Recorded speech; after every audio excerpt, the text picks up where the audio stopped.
한 주간 동안 주의 은혜가 어떻게 평안하셨습니까? 옆에 사람 인사합시다. 사랑합니다. 축복합니다. 한 주간 동안 주의 백성을 하느라고 수고가 많으셨습니다. 제목이 있습니다. 같이 읽겠습니다. 악평하지 마라. 아멘. 오늘 우리는 민수기 13장, 14장 두 장을 볼 거예요.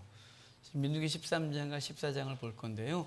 13장과 14장의 이야기는 이스라엘 백성이 시내산을 출발해서 가데스 바네에 도착하고 가데스 바네아에서 12명의 정탐꾼을 보냈다가 그들이 불평하고 악평하는 것 때문에 그들이 40년 동안 광야를 돌게 되는 이야기를 하는 게 오늘 이야기예요. 이스라엘 백성들이 가나안 땅을 그렇게 들어가고 싶어 하지 않았습니까? 애굽에서 나와 광야에 머무르고 가나안 땅에 속히 들어가서 그 복된 땅에 살기를 원했는데 이스라엘 백성들이 애굽에서 나와서 시내산에 도착하고 시내산에서 율법 받고 성막 규례 받고 성막 건축한 다음에 봉헌하고 1년 1개월 만에 출발을 해요. 출발하자마자 우리가 지난주에 봤듯이 다베라라는 곳에서 불평하고 그러다 진끝이 사름을 당하는 징계를 받았었고, 거기서 조금 출발해서 음식 때문에 불평하고 이 박한 식물을 싫어하노라 그래서 하나님께서 주신 이 만나를 악평하다가 메추라기 먹다가 이 사이에 고기가 아직 남아있을 때 그들이 징계를 받고 기브롯 핫다와 탐욕의 무덤이라고 책망을 받았었어요. 이제 거기서 또 올라와서 이제 가데스 바네아. 이 가데스 바네아는요, 이스라엘 땅에서 가장 남단에 있는 사람이 살만한 도시가 브엘세바인데, 브엘세바에서 좀 더 내려오면 오아시스가 있어요. 근데 사람이 상주할 동네는 못 되고요. 그래도 오아시스가 꽤 커서 거기서 이렇게 이 무리가 있다가 이제 가나안 땅에 올라갔다 내려오는 이야기가 오늘 13장 됩니다. 자, 13장 2절을 우리 같이 읽겠습니다. 13장 2절이에요. 같이 읽겠습니다. 사람을 보내어 내가 이스라엘 자손에게 주는 가나안 땅을 정탐하게 하되 그들의 조상의 가문 각 지파 중에서 지휘관된 자 한 사람씩 보내라. 아멘. 주님께서 시키신 거예요. 12명을 뽑아서 각 지파의 족장을 한 명씩 뽑아서 12명을 가나안 땅에 데려오면서 정탐하고 오라고. 여러분, 그냥 주님께서 그냥 이끌고 들어가면 되지는 않으셨을까요? 꼭 그렇게 정탐까지 하라고 하셨을까요? 정탐 안 했으면 40년 돌 일도 없었을 텐데 정탐 시키셨어요. 이 정탐하고 돌아오라고 한 이유는 뭐냐면요, 하나님께서 그들에게 뭐 다른 어떤 뜻이 있어서라기보다는 그들의 두려움, 그들의 강팍함 때문에요. 우리 역사를 좀 되짚어보면 이스라엘 백성들을 애굽에서 끄집어낸 이후에 그들을 해변길을 따라서 그냥 올라오면 한 열흘 정도 저으면 가나안 땅까지 그냥 들어올 수 있는 길이에요. 이집트가 나일강 삼각조에서 해변길 따라 쭉 올라오면 그냥 올 수 있는데, 하나님은 그들을 그 가까운 길을 버리고 홍해 길로 인도해서 홍해 앞에 인도하셨어요. 근데 홍해 앞에 인도했을 때 그 이유를 말씀하시기를, 너희가 해변길 길리 가다가 군대를 만나면 돌이킬까 두려워요. 내가 이렇게 인도했다 그래요. 그들은 전쟁을 보면, 군대를 보면 깜짝 놀라갖고 애굽으로 갈래요. 그래서 다시 세상으로 돌아갈 존재라는 거예요. 그래서 홍해로 인도했었고, 거기서 하나님의 강력한 역사를 보고 시내산에서 언약 백성 되고, 그리고 준비된 다음에 가데스 바네아를 인도했는데 여전히 그들이 그런 성향이 있을 것 같은 거예요. 그래서 안전하게 그 12명을 뽑아서 그 땅을 올려보내고 그들을 통하여 그 땅이 얼마나 좋은지, 그 땅이 얼마나 과실이 풍성한지, 그 땅이 얼마나 젖과 꿀이 흐르는 땅인지를 보고하고 사람들에게 기대감 주어서 그 땅에 기꺼이 들어가게 하고 싶었던 거예요. 만약에 그냥 따라와라고 가다가 그 올라가자마자 브엘세바, 또 가데스, 헤브론 등등의 그 어마어마한 성들과 군대를 보면 그들이 다시 애굽으로 돌이킬 걸 아셨기에 주님은 너희가 가서 보고 그 땅이 얼마나 좋은지 네 눈으로 보고, 그리고 와서 그 땅에 대해서 기대감을 심어주고 가자는 거죠. 이 정탐이라는 단어가 그 의미를 다 포함하고 있어요. 정탐이라는 단어는 여기 히브리어로 트루 그래요. 이 트루라는 단어인데, 이 트루에서 영어 투어가 나왔어요. 관광하다. 그러니까 이 정탐이라는 단어는 군사 용어가 아니에요. 가갖고 군대가 어디 주둔하고 있으며 무슨 포대가 있고 뭐 이러는 거 아니고요. 그 땅이 얼마나 좋은지 보고 오라는 거예요. 그래서 그 땅에 과실을 갖고 오고 그 땅이 좋은지 나쁜지와 그리고 군대가 어디 등등등 다 갖고 오랬는데 그들이 가서 관광 잘하고 오는 거예요. 여기 그래서 평균 나이가 40대 이상의 지도자예요. 이분들을 만약에 간첩으로 보내면 돌아가세요. 100m 뛰다가 헉헉거리고 쓰러져 죽으시고 임무 완수 못하죠. 이분들은 관광객이에요. 그냥 너희들 가서 그 땅이 얼마나 좋은지 보고 돌아와서 그 땅에 대한 기대감을 심어주고 기꺼이 60만 넘는 그 백성들이 주님께서 주신 땅을 향하여 나아가게 하고자 했는데 그래서 보냈는데 그들이 이상한 짓을 하죠.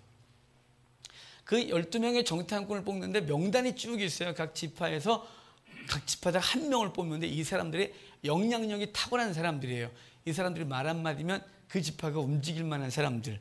그런데요. 자, 6절을 좀 볼까요? 6절에 독특한 사람이 있어요. 우리 6절 같이 읽겠습니다. 유다 지파에서는 예, 아멘. 갈렙이라는 사람이죠. 뭐가 독특해요. 유명한 사람인데. 그죠? 가나안 땅에 들어간 2명 중에 1명이에요. 60만 명 광야에서 다 죽었고 신세대들이 들어갈 때 9세대 중에서는 유일하게 모세도 못 들어갔는데 이 둘만 들어갔어요. 여호수아와 갈렙. 그 중에 한 사람이 갈렙인데 이 갈렙의 이름의 뜻이 뭐냐면요. 개예요. 개. 좋은 이름이 아니죠. 유대인의 이름이 아니에요. 유대인은 절대로 개라는 이름을 안 써요. 왜냐하면 가장 부정한 짐승이거든요. 이스라엘에서 가장 부정한 짐승이 개예요. 근데 비슷하지 않아요? 우리도 사람 같지 않은 사람을 이렇게 말하잖아요. 비슷해요. 개가 아주 부정한데 유대인에겐 자녀를 낳는데 아버지가 개 이렇게 지어주지 않죠. 이 개라는 이름은 이방인의 이름이에요. 그런데 그의 아버지가 여분네죠. 여분네. 여분네라는 이름의 뜻은 돌이켰다 이런 뜻이거든요. 돌이켰다는 뜻인데 이 사람이 그 이름과 그의 아들의 이름을 통해서 알 수 있는 건 이방인이었고 이방인이었는데 그가 돌이켜서 히브리 공동체에 들어온 이방인이었단 말이죠. 이집트에서 나올 때 온갖 잡족이 섞여 나왔고 그리고 잡족이 섞여 나온 가운데 섞여 나왔던 사람 중에 하나였거나 아니면 이미 애굽에 있을 때 히브리 공동체로 들어갔던 사람이었거나 간에 그는 분명한 건 이방인이었어요. 또 분명한 근거는 그가 저 뒤에 그 사람 이 갈렙에 대해서 뭐라고 소개하냐면 갈렙을 여기선 아버지를 소개하죠. 여분네의 아들 갈렙. 그러는데 저 뒤에 32장에 가면 그나스 사람 갈렙이라고 되어 있어요. 이 그나스 사람은 그 사람의 출신, 이 사람이 어디 출신이냐 이 말이에요. 뭐 한국 사람 갈렙, 일본 사람 갈렙 이런 것처럼요. 이 그나스는 에돔의 계보에 있어요. 에돔의 후손이 그나스예요. 그러니까 이걸 통으로 하면 이 갈렙은 그가 이방인이었고 이방인도 이스라엘 사람들이 하나님께서 이제 대적으로 삼았던 에돔 계보의 후손에 있는 그나스라는 사람의 계보를 따라 나온 사람이 여분네고 그의 아들 갈렙이었어요.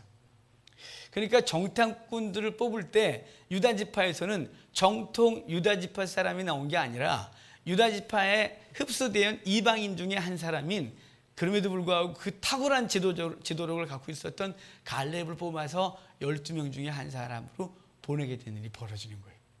나중에 이 사람이 아주 훌륭한 일을 많이 하죠. 갈렙 같은 신앙이 되자고 막 그러잖아요. 강력한 리더십과 흔들리지 않는 믿음을 갖고 있어요. 아마도 이가 이렇게 투철한 믿음을 갖고 있었던 건 그 조상들이 에돔의 신앙들을 갖고 있었던 것들을 다 버리고 여호와 하나님이 참신이라고 믿고 돌아왔던 집안이라서 그런지 모르겠어요. 그래서 여호와 하나님에 대한 신앙이 철저한 사람으로 갈렙이 서 있는 것을 볼 수 있어요. 이제 그들이 가서 그 땅을 보게 되는데요. 자, 우리 17절, 18절, 13장이에요. 13장 17절, 18절을 같이 읽겠습니다. 모세가 가나안 땅을 정탐하러 너희는 네겝길로 행하여 산지로 올라가서 그 땅이 어떠한지 정탐하라. 곧 그 땅 거민이 강한지 약한지 많은지 적은지와. 아멘. 그 땅으로 올라가서 정탐하고 오라오래요. 그런데 그 17절에도 정탐이라는 단어가 나오고 18절에도 정탐이라는 단어가 나오잖아요. 17절의 정탐이라는 단어는 우리가 봤던 뚜루라는 히브리어 맞아요. 근데 18절에 나온 정탐이란 단어는 우리 한글은 똑같은데 히브리어는 다른 단어를 썼어요. 그게 뭐냐면 라라는 히브리어예요. 제가 전에 라라는 단어를 한 두세 번 정도 설교할 때 설명했던 것 같아요. 라라는 히브리어는 주시하여보다, 뚫어지게보다, 관찰하다, 집중적으로 보는 걸 말하는 거예요. 대충 보는 게 아니에요. 그것의 원인이 무엇이며 그것의 근거가 뭐고 지금 이 땅이 어떠하며 이렇게 잘 보고 오라는 거예요. 잘 보고 오라 그랬어요. 잘 보고, 대충 보지 말고 잘 보고 와라, 이렇게 말한 거거든요. 그래서 그들이 정탐하고 돌아올 때 갖고 온 게 있습니다. 자, 거기 23절입니다. 오늘따라 눈이 더 안 보이는데요. 23절이에요. 같이 읽겠습니다. 또 에스골 골짜기에 이르러 거기서 포도송이가 달린 가지를 베어 둘이 막대기에 꿰어 메고 또 석류와 무화과를 따니라. 아멘. 그들이 정탐하고 돌아올 때 뭘 갖고 왔냐면 군사지도 갖고 온 게 아니고요, 포도송이 하나 긴 거 갖고 왔어요. 오해하지 말아야 될 건요, 포도송이가 한 송이가 너무 무거워서 어깨를 메고 온 게 아니고요, 포도 가지채 꺾고 왔기 때문에 어깨를 맨 거예요. 사실 그쪽에 이스라엘에 포도송이가 굉장히 큰 종류가 있어요. 포도송이 하나가 3kg에서 4kg 정도 되는 한 송이가요, 이만하죠. 그런데 굉장히 큰 송이가 있지만 그렇다고 해서 둘이서 맬 정도는 아니에요. 혼자도 이렇게 봉지에 넣고 올 수 있어요. 3kg, 4kg를 그걸 뭐 어깨로 메요. 그게 아니고 그 포도송이가 얼마나 풍성한지를 보여주고 싶었어요. 그래서 그들이 가지를 꺾어서 양쪽에 메고 왔고 석류와 무화과를 가지고 그 이스라엘 백성들한테 복귀했어요. 그리고 그 골짜기를 에스골 골짜기라고 명하게 되는데, 에스골 골짜기란 뜻, 에스골이란 말이 뭐냐면 송이란 뜻이에요. 한 송이, 두 송이, 한 에스골, 두 에스골, 이렇게 말하면 되는 거죠. 왜 송이란 말 하냐면 거기에 과일들이 막 주렁주렁 맺혀 있는 골짜기였기 때문에 그 골짜기를 이 에스골 골짜기다라고 명하고 거기서 과일을 증거를 갖고 와서 그 땅은 정말 좋다고 말하는 거예요. 자, 그 땅이 정말 좋은지를 27절에서 뭐라 하는지 한번 볼까요? 27절입니다. 같이 읽겠습니다. 모세가 말하여 이르되 당신이 우리를 보낸 땅에 간즉 과연 그 땅에 젖과 꿀이 흐르는데 이것은 그 땅의 과일이니이다. 과연 그 땅은 젖과 꿀이 흐릅니다. 왜 보냈다고요? 그 땅이 얼마나 좋은지 보고 그랬다고요. 그래서 봤더니 정말로 젖과 꿀이 흘러요, 이렇게 말하는 거죠. 이 젖과 꿀이 흐르는 땅에 대해서 상징적인 언어라고 말하시는 분들이 있어요. 아니요, 그 땅 몰라서 그래요. 그 땅은 정말 젖과 꿀이 흘러요. 그 이스라엘 땅은 얼마나냐면요, 우리나라 강원도만 해요. 강원도만 한데 기후가 온갖 기후가 있고 그 과일이 굉장히 맛있어요. 여기 젖과 꿀이 흐른다 그럴 때 젖이 흐른다 이 말은 이렇게 산에서 우유가 이렇게 흐르는 게 아니고요. 소나 양이나 염소가 젖을 내려면 풀을 마음껏 먹고 좋은 걸 먹어야 젖을 마음껏 내거든요. 그래서 풀이 많은 땅이란 뜻이고요. 젖과 꿀이 흐른다 그러면 꿀은 벌이 따잖아요. 벌이 꽃에서 따오고요. 그 꽃이 많으면 반드시 결과가 뭐냐면 꽃은 열매를 맺히는 거예요. 꽃이 떨어지면 거기 열매가 맺히고요. 그 열매가 풍성해요. 그래서 이스라엘 땅이면 어마어마하게 풍성해요. 그 땅은 뭐라고 말하는 거냐면 40% 말하면 목초지가 풍성하고 그리고 과일마다 열매가 주렁주렁 맺혀 있는 땅입니다. 라고 하는 거예요. 그래서 사람 살기에 좋아요. 그런 땅은 본 적이 없어요. 이렇게 아주 평가하고 있는 거죠. 나중에 그 나라 가실 일이 있으면 과일을 많이 좀 드시고 오십시오. 생긴 게 이상하다고 안 드시면 안 됩니다. 우리는 생긴 거 이쁘게 하려고 막 전제하고 요만한 과일을 이때문에 이렇게 만들잖아요. 그리고 거기다 봉지를 씌워갖고 흠도 없게. 그 다음에 거기다가 반짝거리는 거 뿌려갖고 반짝반짝 백설공주 사과처럼요. 아니요. 거기 가면 맨 처음에 당황스러워져요. 요따만 사과도 요만한데 막 검은 점도 박혀있고 뭐 이래. 그러는데 그들이 그냥 열매 놔두고 그냥 놔둬서 그래요. 아무것도 안 하고. 사과가 어마어마하게 맛있어요. 당도가 끝내줘요. 제가 거기 갔다 올 때마다 저거 사오잖아요. 그 대추야자. 여러분들이 종종 드시면 그래요. 하나 드시고 못 먹겠다고 너무 달아서 목이 쎄할 정도죠. 전 정말 좋아요. 전 책상 앞에 놓고 하나 먹으면 아주 정신이 확 돌아요. 전 단 거 좋아하거든요. 그 땅이 지금 뭐라 그래요? 정말 좋은 땅이에요. 지금 주님이 그 12명을 보낸 이유를 얘네가 성취했어요. 정말 좋아요. 사람들이 그렇게 죠. 그래? 그런 땅이야? 그런데 그 다음 쪽이 문제라니까요. 거기 보면 그러잖아요. 그러나 이거 꼭 이래서 문제예요. 그러나 그 땅엔 아낙 자손들이 거하고 그 땅은 성이 크고 그 땅은 거칠고 사람이 거칠다는 거예요. 갔다가 우리 죽을 수도 있다고 이런 식으로 얘기를 하고 있는 거예요. 여러분, 하나님께서 보라고 한 거 안 보고 엉뚱한 거 봤어요. 정탐하러 갈 때 자세히 보라 그랬잖아요. 겉으로 드러나는 거 보지 말라고. 겉으로 드러나는 게 뭐냐면 아낙 자손들이에요. 겉으로 드러나는 건 헤브론 성이에요. 겉으로 드러나는 건 그들의 그 강력한 군사력이 보였어요. 그래서 저 뒤에 보면 우리는 그들과 비교하면 메뚜기 같나이다, 이렇게 말하는 거예요. 여러분, 그 뒤에서 역사하신 하나님을 못 봤어요. 자세히 보라는 건 뭐냐면요, 하나님이 왜 이 땅을 보내셨을까? 이 땅을 우리에게 주신 이유가 뭘까? 하나님 원래 애굽에서 끄집어내고 지금까지 인도하시고 이 땅을 주시겠다고 하셨는데, 정말 이 땅을 주신 하나님의 은혜, 이것들을 보고 그것들에 대해 이것들은 어떻게 하나님이 아실까? 뭐 이런 과정들을 다 봐야 되는데, 묵상하지 않고 생각하지 않고 아무 생각 없이 겉으로 드러나는 거 보고 돌아와서 낙담을 하고 있는 거예요. 기가 죽은 거죠. 여러분, 모든 것은요, 기가 죽으면 아무것도 못해요. 기 죽으면 그 게임 진 거잖아요. 제 군대 갈 때요, 자대 갈 때 제 이틀을 안 갔어요. 다 데려왔는데, 데려온 사람이 그래요. 선임 하사님이 막 명단을 부르다가 제가 딱 나오니까 저한테 그래요.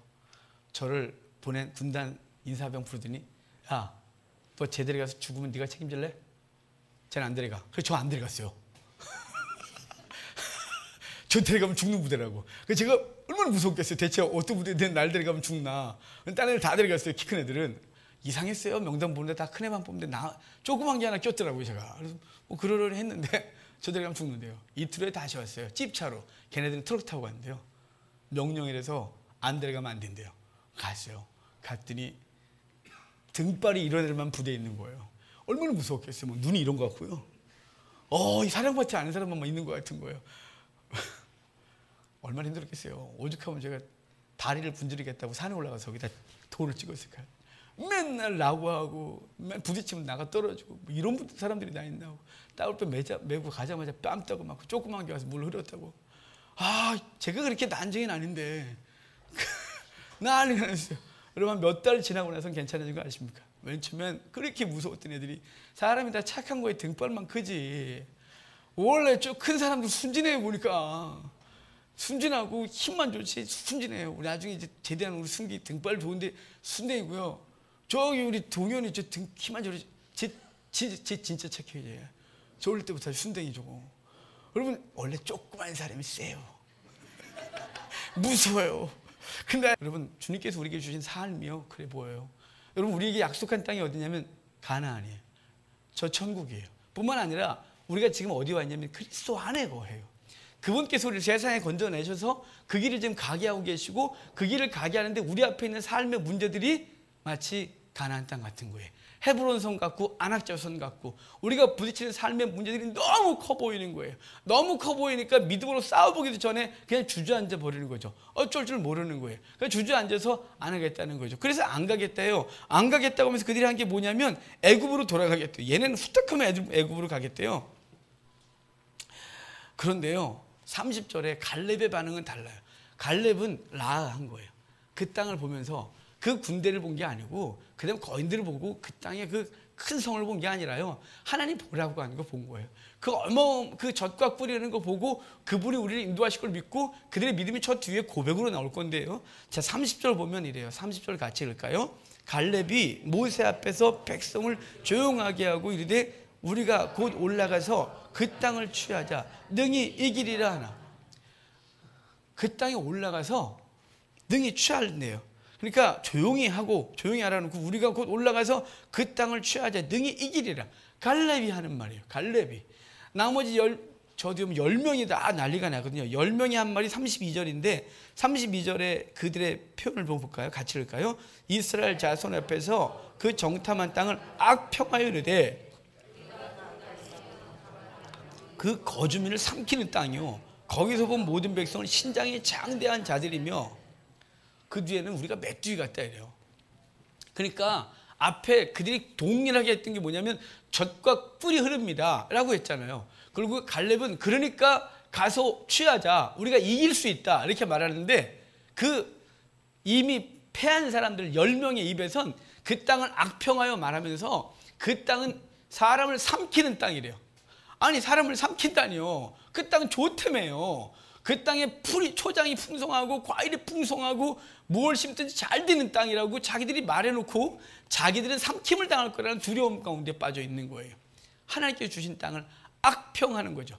여러분 이스라엘 백성들의 악평은 끊임이 없습니다.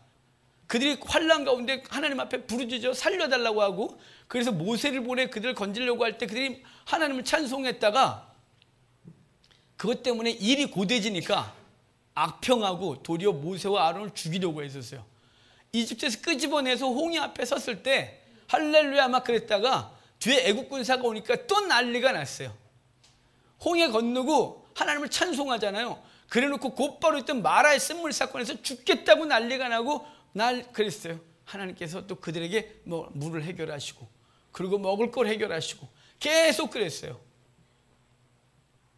하나님과 언약하고 모세가 시내산에 올라가서 율법 받고 내려올 때 그때 밑에서 40일을 못 버티고 우리를 위하여 신을 만들라고 난리가 나서 아론을 통해 송아지 만들고 그 앞에서 뛰었었어요. 결국은 하나님은 그들을 다 진멸하시려다가 모세의 중보를 통하여 하나님 은혜를 있게 하셨는데 다 그 은혜를 입고 나서 성막 만들고 봉헌하고 구름을 딱 떠올라 출발하자마자 지난주에 봤던 다베라 기브로 갔다 와 거기서 다 울고 난리 났었어요. 우리가 고기 먹고 죽겠나이다. 고기 먹고 싶어 죽겠나이다. 부추 먹고 싶어요. 마늘을 못 먹어서 정력이 쇠해졌어요. 난리가 났었어요. 그들이 하나님 앞에 징계를 받고도 또 여기 와서 사는 거예요. 가나안 땅 주시겠다고 한 땅 그들이 애굽에서 나와서 가는 땅 하나님이 주신 땅 그 땅 가서 보더니 하나님이 주신 땅을 보더니 악평하는 거예요. 이게 땅이냐 이 말이죠. 여기 가면 죽겠다고 말하는 거예요. 그래서 애굽으로 돌아가겠다고 이러고 있는 거죠. 그럼 우리를 해볼까요? 주님께서 우리를 예수 믿게 하셨어요. 세상에서 건져내서 천국 백성 되게 하셨어요. 우리의 인생이 끝나는 날 아니면 주님께서 오셔서 이 땅을 마무리하시는 날 우리 저 영원한 나라에 살 거예요. 뿐만 아니라 예수 믿고 주님과 함께 이 광야 같은 삶을 살아가고 있는 거예요. 그런데 우리의 삶을 향하여 악평하는 거예요. 이게 뭐냐고. 예수 믿으면 잘 된다며 이게 잘 되는 거냐고. 안 믿는 놈이 더 잘 돼. 내게 주어진 삶은 이래 이거 지금. 기도하고 얻은 결과가 이거야? 막 이런 거죠. 이게 우리의 주어진 삶에 대하여 악평하는 거예요. 우리에게 주신 삶의 자리들 정말 우리의 삶의 자리에 젖과 꿀이 흐르고 있음에도 불구하고 젖과 꿀은 하나도 안 보이고 뭐만 보이냐면 대적만 보이고 문제만 보이고 그것 때문에 절망하고 다시 내가 예수 안 믿을 때가 훨씬 좋았을 것 같은데 내가 교회 안 다닐 때가 훨씬 편했을 것 같아. 내가 왜 이렇게 교회 나와갖고 그리고 예수 믿는다고 이 길을 가면서 이 고난을 겪느냐 이 말이죠. 악평하는 거죠. 주님께서 인도하신 삶과 주님께서 우리에게 도달하게 하고자 하는 그 은혜의 자리에 대해서 악평하는 거 별거 없어 보이는 거예요. 그 이유는 뭔지 아십니까? 여전히 우리가 세속적이기 때문에 그래요. 그분과의 인격적 교제와 그분을 통해 그분이 주시는 그 영원한 나라의 즐거움이 우리 속에 온전히 자리하지 않아서 그 맛을 제대로 못 봐서 그래요. 제대로 못 봐서 불평하고 있는 거예요. 좀 사담을 드리면 커피 이렇게 제가 커피를 좋아합니다만 커피 이렇게 제 로스팅해서 이렇게 먹고 그러는데 세계 3대 커피 중에 예멘 커피는 제가 해서 먹어서 맛있다 그랬는데 제일 좋은 커피가 하와이 코나라는 커피인데요. 이거 살려니까 1kg에 20만 원이 원두가 생두가 그거 어떻게 제가 목사가 그걸 사갖고 이 짓을 해먹겠어요. 그래서 그거 한번 대체 코나 커피가 얼마나 맛있나. 우리 처제가 신혼여행을 하와이 가라 했잖아요. 야 거기 가서 뭘 사줄까 그래서 생두 100g만 사와 100g만 조금만 사와 생두 볶은 거 말고 생두. 그래서 신혼여행 중에 생두 찾아다녔대요. 없었어요. 그래서 어쩔 수 없이 갈아놓은 거 말고 볶은 걸 사왔어요. 이만한 걸. 얼마나 기대했겠어요. 세계에서 최고 맛있다는 커피 해갖고 별거 없네. 이거 너무 볶았네. 이렇게 써. 이거 완전 쓴데 이거? 막 그랬어요. 그래서 제가 민정이 오는데 집에 왔길래 야 이거 본인 비싼 걸 샀어요. 싼 거 샀지. 막 뭐라 그랬어요. 야 이거 맛없어 이거. 막 그랬어요. 아마 저는 잘못된 걸 먹었는지 아니면 너무 진하게 볶은 걸 먹었는지 모르겠지만 저는 어디 가서 그럴 거예요. 악평을 할 겁니다. 하와이 코나 그 비싸긴 하고 맛없어 그거. 이렇게 말할 겁니다. 왜냐하면 제대로 된만 못 받겠죠. 그렇다고 저한테 또 불쌍하다고 하와이 코나프 커피를 사오시는 그런 일은 안 벌어지길 바랍니다. 그래, 제가 또 이럴 때 참 무서워요. 또 마음을 너무 잘 쓰셔서 내가 구해다 주리라 이런 분들이 계실 줄 아는데 안 그러셔도 됩니다. 하여간 중요한 건 뭐냐면요, 우리가 맛을 모르면 악평하는 거예요. 제가 조금 아까 우리 처제한테 야 그거 커피라고 사왔냐, 야 그거 야 그 내가 볶아먹은 게 훨씬 맛있다, 싼 거 사갖고 대충 볶아도 그것도 맛있다 막 이랬어요. 제가 비싼 거 사왔어, 그거보다 얼마나 어려운 줄 알아, 막 그런 거 저한테 악평했어요. 자, 하나님의 나라를 느끼지 못한 사람은 악평하는 거예요. 주께서 주신 놀라운 은혜를 우리의 삶 속에서 그분과의 관계를 누리지 못한 사람은 그것이 아니라 그것을 못 느껴봤으니까 이 땅에서 것들밖에 맛을 못 봐갖고 맛을 몰라서 악평하는 거예요. 이게 은혜냐고, 은혜의 삶이 이거냐고, 주님과 동행하는 삶이 이거냐고, 내 이것 때문에 세상을 다 버리고 주 앞으로 왔냐고, 내가 세상 등지고 주님을 따라가는 게 삶이 이거냐고, 이것 때문에 나를 부르신 거냐고, 이게 주께서 함께 하시는 삶이냐고 악평하는 거예요. 여러분 뭐 세상 살면서 신앙생활 하니까 그렇다 치고요, 종종 사역자들이 하나님의 강력한 은혜를 받고 진짜 다 버리고 이 길을 가시는 분들이 있어요. 그런데 이 길을 가면 다 100% 부흥하면 얼마나 좋을까요? 80% 미자립. 한국교회 개척해서 유지기간, 평균 유지기간 2년. 10개 개척하면 12개 문 닫고 현실 앞에 얼마나 고통스러울까요? 그래서 저한테 종종 이래요. 하나님, 목사님, 하나님이라네. 목사님, 정말 내가 가는 이 길이 맞는 길인가요? 목사님, 어떻게 해야 되는 건가요? 저는 답이 없어요. 근데 중요한 건 뭐냐면요, 세상과 비교하면 가난하고 세상과 비교하면 이 길이 영광도 없고 명예도 없고, 그분이 예수 믿기 전에 하시던 사업과 비교하면 정말 거지 같은 삶을 살지만, 중요한 건 세상과 비교할 수 없는 놀라운 은혜가 우리 속에 있는데 그걸 내가 맛보게 할 수가 없다는 답답함이 있어요. 여러분, 그 은혜를 여러분이 맛보아 알기를 바랍니다. 그러면 우리 믿음의 삶을 악평하지 아니하고 주께서 인도하신 이 삶에 대하여 악평하는 일은 절대로 없습니다. 여러분, 이들은 악평했고 갈렙과 여호수아는 아니다라고 계속해서 말하고 있는 거예요. 14장으로 연결되면, 자, 14장 1절 봐요. 같이 읽겠습니다. 온 회중이 소리를, 백성이 밤새도록 통곡했대요. 그리고 2절에 보면 애굽 땅에서 죽었으면 좋겠다, 광야에서 죽었으면 차라리 좋을 뻔했다, 이렇게 말하는 거예요. 그 땅이 너무 힘들었기 때문에 그러겠죠. 주님께서 이렇게 말씀하신 거 아시죠? 나를 따르는 자는 쟁기를 잡고 뒤를 돌아보는 자는 내게 합당하지 않다. 우리가 그분의 나라를 같이 가다가 어려우면 자꾸 세상으로 돌이키는 거예요. 세상이 훨씬 좋았을 것 같고 예수님 안 믿을 때가 훨씬 평안할 것 같은 이런 생각이 든단 말이에요. 그래서 4절에 뭐라 그러는지 한번 볼까요? 4절 같이 읽겠습니다. 이에 서로 말하되 우리가 한 지휘관을 세우고 애굽으로 돌아가자 하매. 한 지휘관을 세우고 애굽으로 돌아가자 하매. 여러분, 이 일이 처음이 아니에요. 이들이요, 출애굽기 32장에 시내산 밑에서 송아지를 만들고 그들이 한 말이 뭐냐면, 우리를 위하여 우리를 인도할 신을 만들자 그래놓고 송아지 만들어 놓고 우리를 인도할 하나님이라고 그 신에게 명명해요.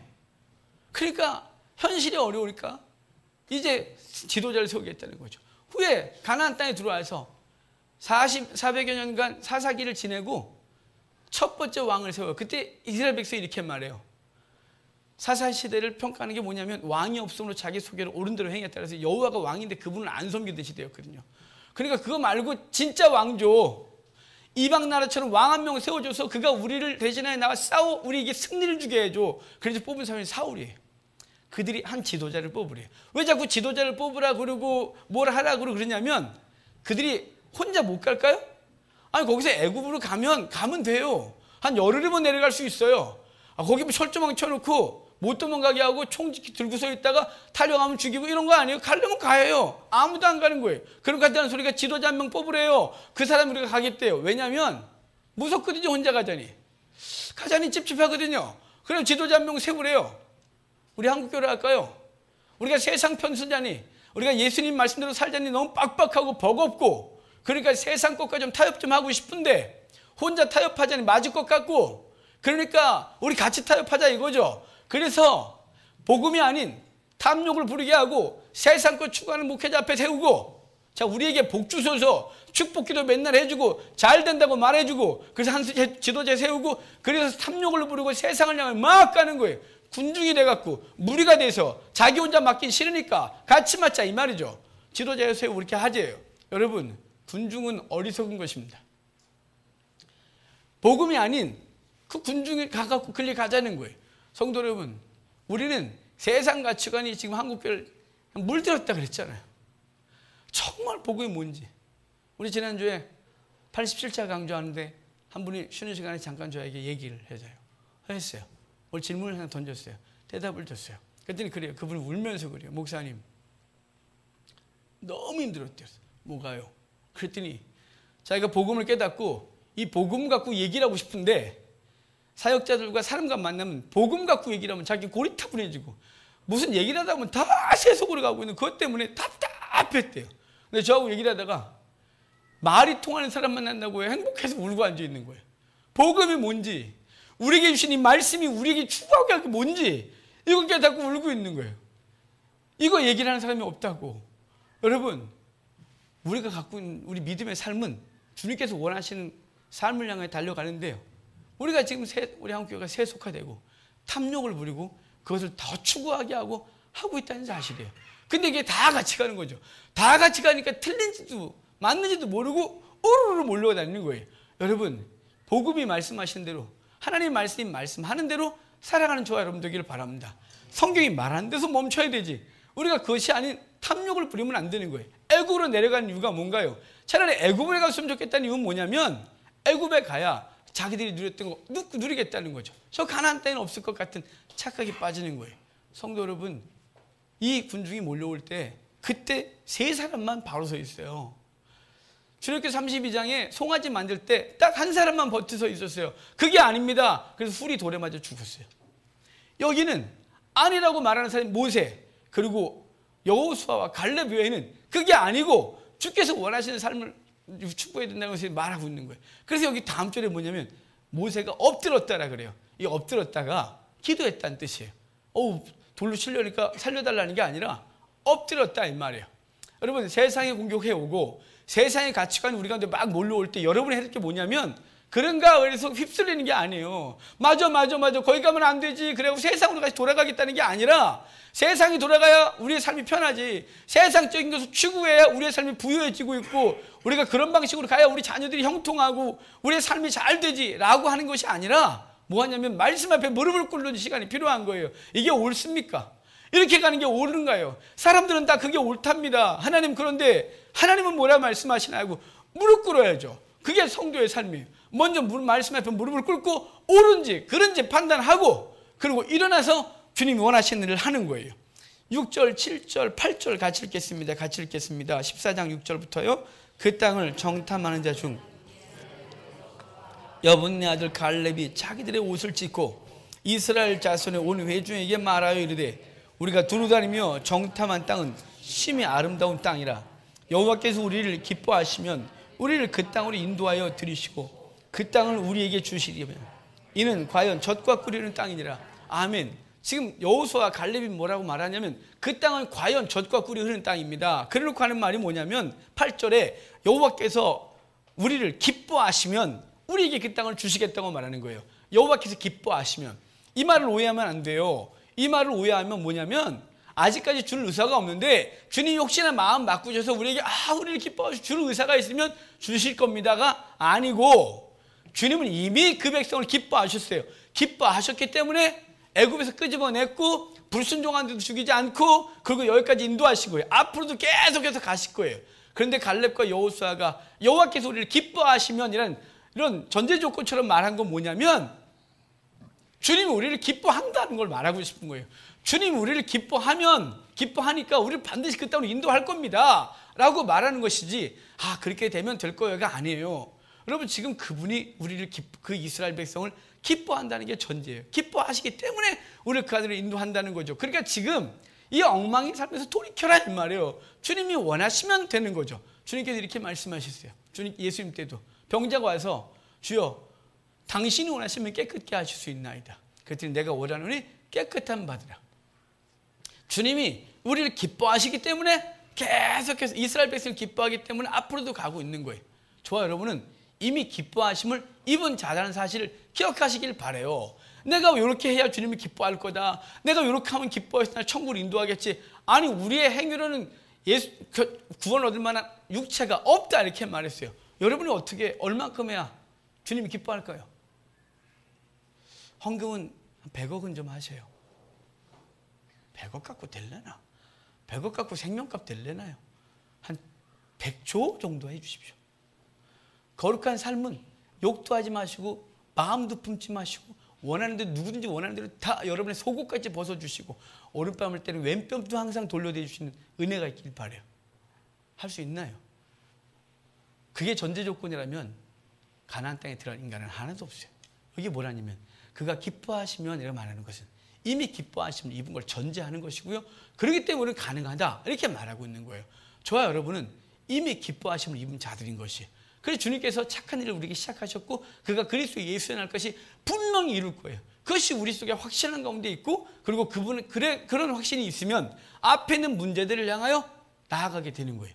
그런 확신이 없으니까 그분이 기뻐하신다는 확신이 없으니까 주저앉아서 애굽으로 가겠다는 쓸데없는 짓을 하고 있는 거예요. 하지만 여호수아와 갈렙은요. 그분이 기뻐하시면 얻는다라는 건 그분이 우리를 기뻐하셨다. 그리고 지금까지 인도하셨다. 앞으로도 마찬가지다. 그러니까 우리 앞에 있는 삶의 문제들에 계속 주저앉지 말고 믿음으로 그것들을 향하여 나아가면 된다고 말씀해 주고 있는 거예요. 과연 젖과 꿀이 흐르는 땅이니까 가자고요. 그러면서 9절에 이렇게 말해요. 같이 읽을까요? 다만 여호와를 거역하지 말라. 또 그 땅 백성을 두려워하지 말라. 그들 우리의 먹이라. 그들의 보호자는 그들에게서 떠났고 여호와는 우리와 함께 하시니라. 그들을 두려워하지 말라 하니. 아멘. 다만 두 가지 하래요. 두 가지 하라는 게 뭐냐면 이 행위가 또 구원의 조건이 아님을 아셔야 돼요. 다만 너희는 뭐냐면 먼저는 여호와를 거역하지 말고. 이 거역하다라는 말이 뭐냐면 배신하다 이 말이에요. 배신하지 말고 이렇게 말하는 거예요. 여러분 지금 이스라엘 백성들은 배신하고 있는 거예요. 배신하지 말고 그분의 편에 서 있으래요. 그분의 편에 서 있고 사람을 두려워하지 말고 그랬는데 이 두려워하다는 말이 원어의 뜻을 하면 경외하지 말고 그 신처럼 두려워하지 말라 이 말이에요. 여러분 하나님과 세상을 이렇게 비교해서 생각하지 마십시오. 하나님의 자존심 무지 안 상할까요? 굉장히 상할 것 같아요. 어디 나와 저것과 비교 아니에요. 근데 인간이 얼마나 못됐는지 하나님과 재물을 이게 해요. 그래서 신약에서는 하나님과 재물을 겸하여 섬길 수 없다고 하는 또 재물을 만몬신이라고 말할 정도로 이건 신에 위치해 있는 거예요. 아주 경외하죠. 경외해. 그 경외해서 하나님을 배신하는 거예요. 사람을 너무 무서워해서 사람 눈치 보면서 믿음 생활하는 거예요. 성공이 너무 그리워서 성공에 갈급해서 하나님을 버리기까지 하는 거예요. 여기 전제가 뭐냐면 이게 똑같은 거예요. 하나님을 배신하지 말고 사람을 두려워하지 마라 이 말은 이 같이 가는 거예요. 배신하는 사람은 그것을 두려워하게 돼 있고 그걸 두려워하지 아니하면 하나님을 배신하지 않으면 그 두려운 존재 앞에서도 절대로 굴복하지 않는 거예요. 그럼 제가 하나님 자존심 상할 거라 그랬잖아요. 자, 한번 제가 예를 들까요? 제가 어찌됐거나 그래도 신앙을 시작한 지가 3년 됐고 30년 됐고 이 성경만 가르친 데가 20년 됐어요. 성경 오픈, 그러니까 성경의 맥이라고 했다가 스토리 바이블을 바꿔서 20년이 넘었어요. 28살에 고시원 들어가서 이거 안 들어가고 제가 근데 이거 하리라 해서 이거만 죽으라고 했어요. 근데 누가 어제 예수 믿는 사람이 있는데 그가 예수님이 우리의 구원자십니다. 이거 겨우 아는데 제3자가 말하길 목사님 목사님하고 제하고 성경 누가 더 많이 알아요? 그럼 제가 저예요 이렇게 말하는 게 자랑스럽겠어요? 자존심이 확 타는 거예요. 너 날 뭘로 보고 지금 비교하니? 이렇게 되지 않겠어요? 네? 지금 하나님하고 어디 뭐하고 비교하는 거예요 지금 우리가? 돈하고요? 사람하고요? 명예하고요? 성공하고요? 그분은 자존심을 상하게 하지 마십시오. 그래서 저주에 가면 나를 멸시한다 그래요. 23절에 내가 그들 조상에게 맹세한 땅을 결단코 보지 못할 것이라 또 나를 멸시하는 사람은 한 사람도 그것을 보지 못하리라. 멸시당했다고 말하는 거예요. 어디 지금 나를 갖다 이렇게 말하냐 이 말이에요. 그 땅을 악평하는 건 하나님께서 주신 땅을 악평하고 주신 삶을 악평하고 이끄시는 삶을 악평하고 아 그분 못 믿겠다 내가 돌아가서 애굽으로 돌아가리라 라고 하는 것에 대하여 주님 말씀하시기를 나 멸시당했다. 이렇게 말하고 있는 거예요. 여러분, 하나님을 배신하지 말고 사람을 두려워하지 마시길 바랍니다. 돈을 두려워하지 마십시오. 환경을 두려워하지 마십시오. 세상의 가치관을 두려워하지 마십시오. 세상의 가치관이 99.9%가 우측이 맞다 그래도 성경이 0.01% 성경이 좌측이 맞아요. 그러면 여러분 한 사람이라도 그게 맞아요라고 거기 딱 버티고 서 있어야 되는 거예요. 그래야 소망이 있지 않겠습니까? 지금 모세, 여호수아, 갈렙이 옷을 찢으면서 하는 말이에요. 옷을 찢으면서 왜 이러냐고. 여러분, 이 시대에 우리 한국교회가 폐역해지고 탐욕적이 되어지고 세속화되는 것이 보이십니까? 그러면 그냥 자기 혼자 내 삶의 문제 하나고 끙끙거리고 울고 그러지 말고 이 민족의 교회를 향하여 우셔야죠. 이 민족의 교회를 향하여 무엇을까 고민하셔야죠. 옷을 찢는 마음으로 쓰셔야죠. 주님께서 이렇게 말씀하시죠. 예레미야를 통하여 예루살렘에 의인 한 사람이 있으면 내가 멸하지 아니하리라. 에스겔 통해서 이렇게 말씀했어요. 이 죄악을 보고 슬퍼하는 사람을 찾아 그 이마에 표를 하라는데 금방 돌아왔어요. 이 무너진 데를 막아서는 사람 한 사람을 찾는데요. 이 무너진 데를, 이 무너져 있는 하나님의 나라를 막아설 사람들, 하나님의 심판이 있을 것인데 그것에 대해서 그러면 안 된다고 모세가 지금 중보하고 서고 사무엘이 중보하고 서요. 그런 사람을 찾고 있다고. 저와 여러분들이 진리 가운데 무릎을 꿇고 그분의 뜻이 무엇인지 알고 그 진리 지키는 저와 여러분 되기를 바랍니다. 온 세상에 글리 가도 그게 옳다고 말해도 성경이 아니라고 말하면 아니라고 말할 수 있는 우리가 되어야 우리 한 사람을 통하여 하나님의 나라가 다시 회복되는 것입니다. 우리 세대는 이렇게 하다가 죽을 겁니다. 우리 세대는 천국 없고 죽을 겁니다. 하지만 앞으로 30, 40년 뒤에 우리 아이들의 세대는 하나님이 없는 세대가 될 것입니다. 우리 한국교회 이렇게 빨리 망할 줄 누가 알았겠습니까? 전 세계 선교 역사상 우리나라는 독특한 나라입니다. 100년 만에 4분의 1이 크리스찬 된 나라, 100년 만에 세계 선교를 하는 나라, 100년 만에 세계 선교사를 제일 많이 보내는 나라. 이상한 나라입니다. 하지만 또 이상한 건 100년도 안 돼서 꼬꾸라지는 나라. 교회가 4분의 1이었는데 10분의 1도 안 되는 이상한 30년 만에 그렇게 꼬꾸라진 나라. 딱 기복을 추구하고 탐욕을 추구하고 세상에 잘 되는 걸 추구하다가 세상이 잘 됐으니까 더 이상 이곳에 다 떠난 거예요. 어차피 쭉정이 다 떨어져 나갔어요. 하지만 알곡들은 이제 또 알곡 심어야죠. 우리 아이들을 잘 양육해야죠. 보십시오. 다 알고로 돌아다 그러고 다 세상 방법을 교회 내 끄집어들여서 복음과 이렇게 미싱해서 잘못된 거 가르쳐도 아니라고 말하고 그 진리 가운데 서서 때로는 무릎 꿇고 때로는 옷을 찢으면서 우리 민족을 위해 기도하고 한국교회 기도하고 열방을 위해 기도하는 우리가 되기를 바랍니다. 이제 이렇게 되면서 이제 뒤에 모세가 중보기도 하고 그리고 그들은 그 결과로 40년 도는 일이 벌어져요. 너희가 40일 동안 정탐했는데 그 본 땅을 악평했으니 너희가 40년 동안 이 땅에 살다가 죽을 거라고 말하는 거예요. 그 땅에 대해서 악평했기 때문이죠. 자, 34절 한 절만 좀 봅시다. 34절이에요. 같이 읽겠습니다. 너희는 그 땅을 정탐한 날 수인 40일에 하루를 1년으로 쳐서 그 40년간 너희의 죄악을 담당할 테니 너희는 그제서야 내가 싫어하면 어떻게 되는지 알리라 라고 말하는 거예요. 아까 뭐라 했어요? 여호수아 갈렙이 여호와께서 기뻐하시면 이런 전제였어요. 그러니까 근데 나머지 사람들은 하나님 우리를 기뻐하지 않는다. 우리를 이곳에 인도해서 죽이려고 한다. 차라리 애굽에서 그냥 노예 생활이지만 거기서 그러다 죽는 게 낫지 않았을까? 광야 거칠게에서 거기서 살다 죽는 게 낫지 가갖고 맞아 죽을 수는 없다. 하나님이 우리를 맞아 죽게 하신다. 뭐 이런 게 가는 거예요. 주님께서 말씀하시는 그래? 나는 그렇게 해봤구나. 그러면 내가 싫어하면 어떻게 되는지 봐. 정말 봐. 그래갖고 강화에서 40년 살다가 죽고 여호와를 기뻐한다고 믿는 여호와가 자신들이 기뻐한다고 믿는 사람 여호수아 갈렙만 그 땅에 들어간 것이죠. 여러분 여호와께서 우리를 기뻐하십니다. 그리고 우리의 삶에 구체적으로 개입하십니다. 비록 우리의 눈에는 안악자 성 같고 그리고 헤브론 성 같은 어마어마한 성들이 보이고 내가 이것을 극복할 수 있을까? 내가 이 삶의 문제를 잘 극복하고 인생을 아름답게 마무리할 수 있을까?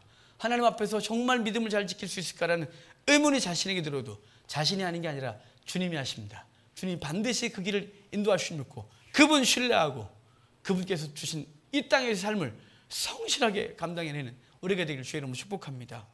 우리 찬송